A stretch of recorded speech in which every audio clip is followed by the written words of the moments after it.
The particular case of violence which found universal appeal in the media is, of course, the war in Bosnia.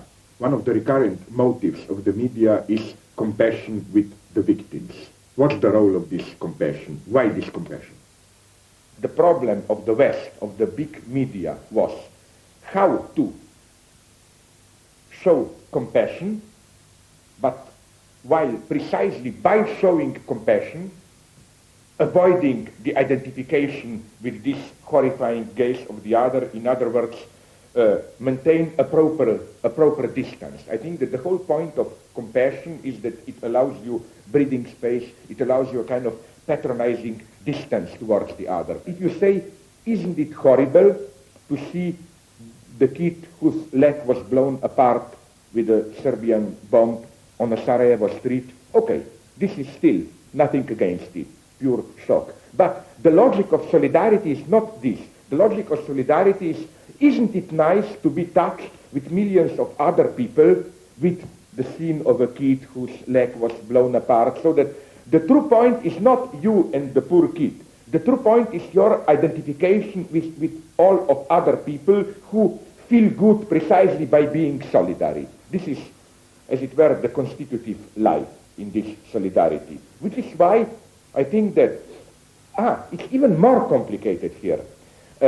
Another element to add is how, to what extent, precisely as victims par excellence, the people of Sarajevo already developed a kind of narcissistic satisfaction in the sense that they are elevated to the, how should I call it, sublime post of being a victim par excellence. So that they liked it very much, they enjoyed very much the idea that they are on the center stage of the world, they are center of attention. So, isn't this a very, very cynical position to claim that the people in Sarajevo enjoy their suffering? I wouldn't say it's cynical, I would rather say it's ironical, and I think cynicism and irony should be opposed strictly.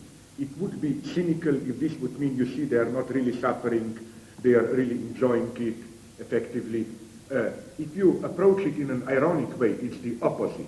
The fact that they find a kind of perverted satisfaction, narcissistic satisfaction in it, makes it even more tragic.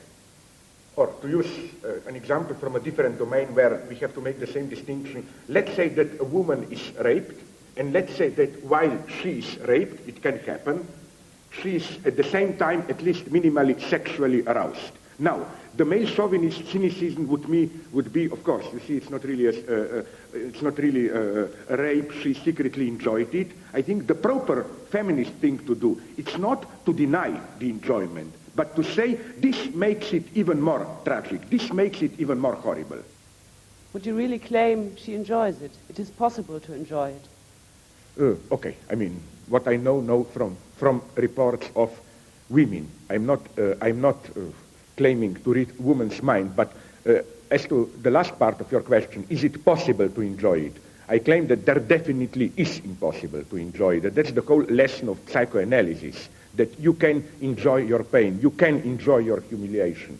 I mean, the whole psychoanalytic Freud's revolution is based on this, that there is not a kind of a healthy, non-perverted, clean enjoyment, and then it's perversions. That this possibility of perversion, where you enjoy, how should I put it, in a politically incorrect way, is part of the very concept of enjoyment.